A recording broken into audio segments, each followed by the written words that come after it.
今天呢，我们来讲一个不一样的视频生成的技术啊，它准确的讲呢是一个插帧技术。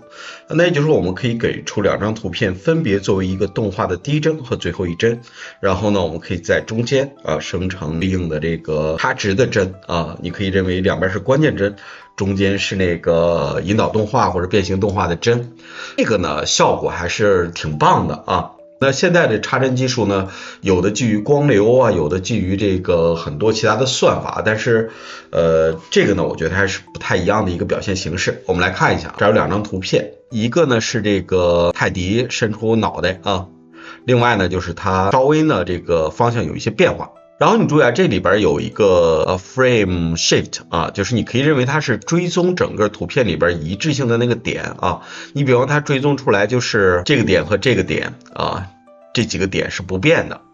然后呢，它就可以生成一个动画啊。这个动画的基本的技术还是基于 SVD 的啊。你看一下这个效果还是非常棒的。那你可以看出来它变形的这个部分啊，你注意这个白点的部分是不变的地方。它可以保证这几个点呢前后是怎么去运动的，那其他的呢都是靠这几个白点的运动呢给它推导出来的。当然呢，对于两个这个输入图片的质量的这个帧呢是有一定的要求的，如果你输入的毫不相干的话呢，可能会有一些问题。那我们下边就来看一下这个技术到底是什么。这个技术呢我们叫做 Framer 啊，这个名字也特别有意思啊，其实就像插帧，然后这儿有很多的例子。那我们看到的其实就是它官方的这个例子啊，这儿有很多，你可以去看一下。其实这个引导的这个关键点啊，可以有可以没有啊，没有也没有问题啊，只不过是它变形可能就没这么准。那下边呢，我们就来看一下怎么去用。如果你要在 ComfyUI 里边去用的话，那我们会用到这样一个节点叫 ComfyUI Framer。这个安装呢很简单啊，你就把它装上就行啊。装之后呢，我们需要下载两个模型，一个是这个 ControlNet 啊，你可以认为是控制网络，另外就是 Unet。放在哪儿啊？你可以放在我们的 Models 里边的 Unet 目录里边，或者是 Diffusion Model 里边都可以啊。那建议大家放在 Unet 里边。因为你可能对那个目录比较熟。完了之后呢，当然呢，你需要把这个克隆下来啊，安装扩展啊，一般没有问题，因为它需要的扩展是比较少的。你看一下啊，就这么几个。你要注意，就是它需要 SVD。刚才我说了，它基础架构是 SVD 嘛，而且是 1.1 的啊。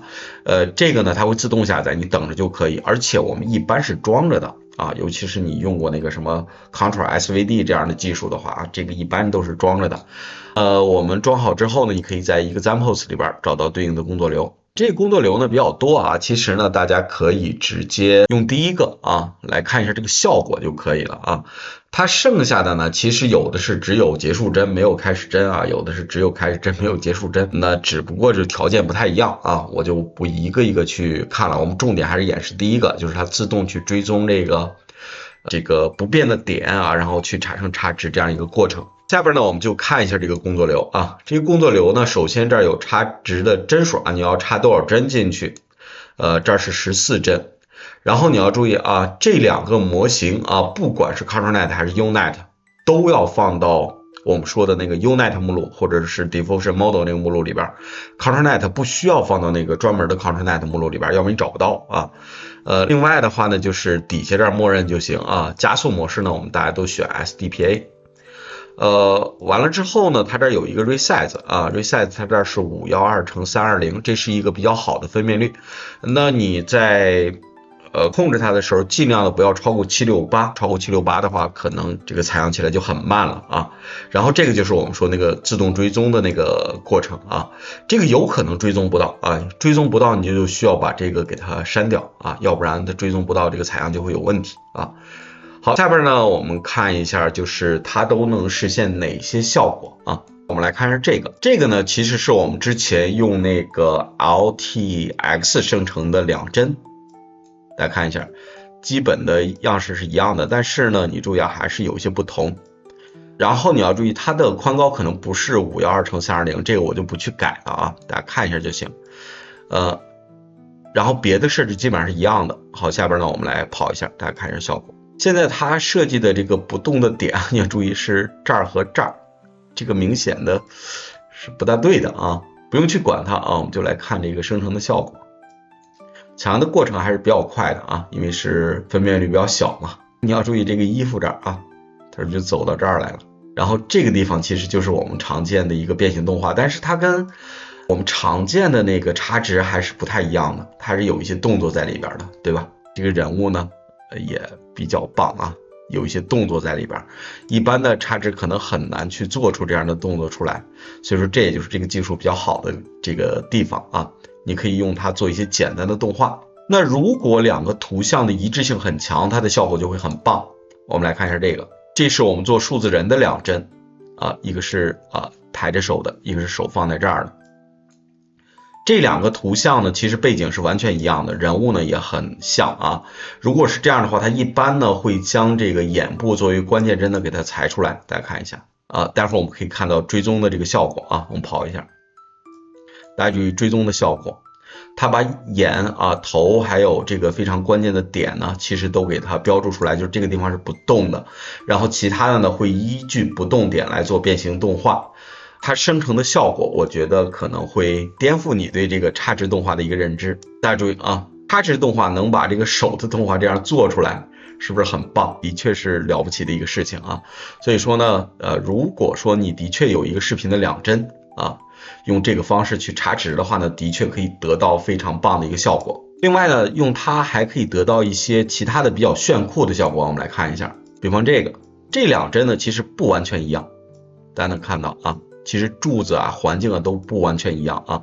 那我们下边来看一下它生成的效果。对啊，这个追踪的点呢也不对啊，但是就是这种误差，不叫误差，就是不准确的方式，反而会让你得到一个可能让人出乎意料的一个动画的效果啊。我们来看一下，你看一下啊，非常棒啊。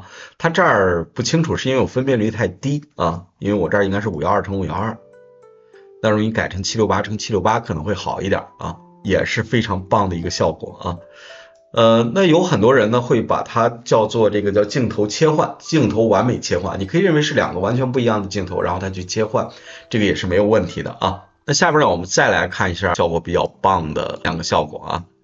大家注意啊，现在呢我有两个人啊，这两个人呢其实我们做那个换装的时候用的啊。这两个人呢，其实他所处的环境也是不一样的，但是他的衣服啊、长相呢差不多，因为我用了相同的 LoRa， 对吧？做了一些约束。注意，现在我的分辨率是512×768，注意它的大小不见得是512×768啊，所以说可能会有一些变形，不用去管它啊。下边呢，我们跑一下，大家注意啊，它现在呢可以看出来这个眼睛和鼻子，它会标识成不动点啊，大家看一下，其实也非常棒的一个效果，对吧？跟我们普通那个插值呢还不太一样。当然呢，你可以中间再加入其他的插值的方式啊，你比方它现在是那个14帧嘛啊，你可以再插一遍，我们可以试一下啊，我们可以加一个插帧的流程，然后给它拿过来。这个是插了2帧啊，就是其实多了1倍啊，它这样就更丝滑一点，是吧？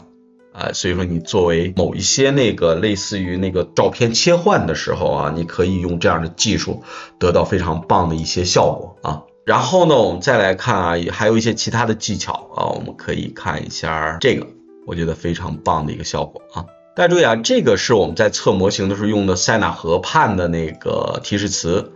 由于塞纳河畔呢，我们会有一个独特的视角，就是我们可以看到埃菲尔铁塔。所以说呢，这两个呢具有标志性的一些建筑，它在固定不动点的时候呢，就可以把这两个点呢标记成参考点，然后我们在生成的时候就会得到一些非常不一样的效果。我们来看一下，对吧？我们可以看到它把这个埃菲尔铁塔非常精准的标注成它是2个参考点，塔顶的位置和塔中间这个位置。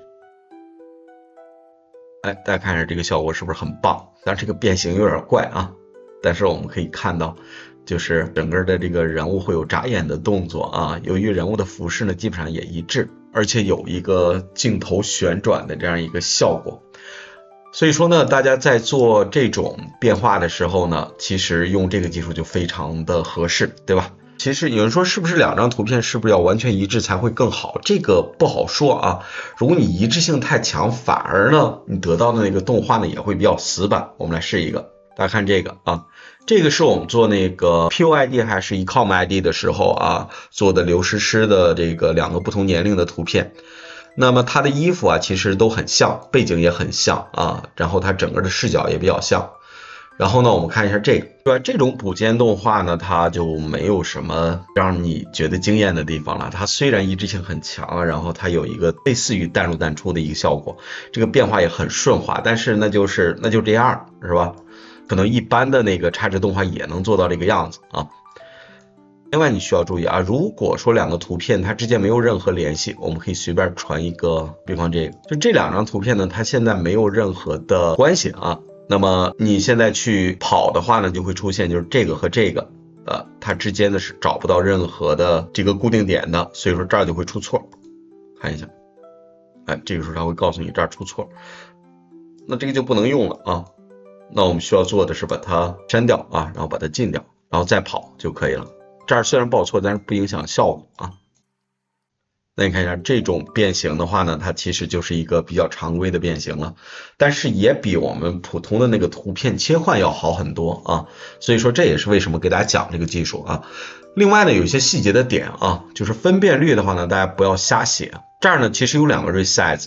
上面这个 resize 是控制整个菜阳的分辨率的，下边这个 resize 啊，其实你不用去改它，你就是512×512就行啊，所以说它把它给收起来了。你改了之后呢，反而会有一些问题啊。那如果说你这儿用的是别的分辨率，可能会报错，比方说我用一个544×960，然后呢我们来跑一下啊，大家看一下啊。它可能就会有问题，但是问题也不知道在哪儿啊。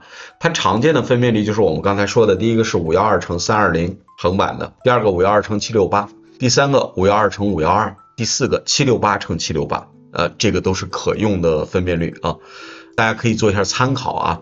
这个是我测试出来的一些结果。我觉得不管怎么讲呢，这个插值技术呢的确是不太一样的啊，大家看一下是不是你的工作和生活呢它是有用的，如果有用的话呢，你可以自己去试一下。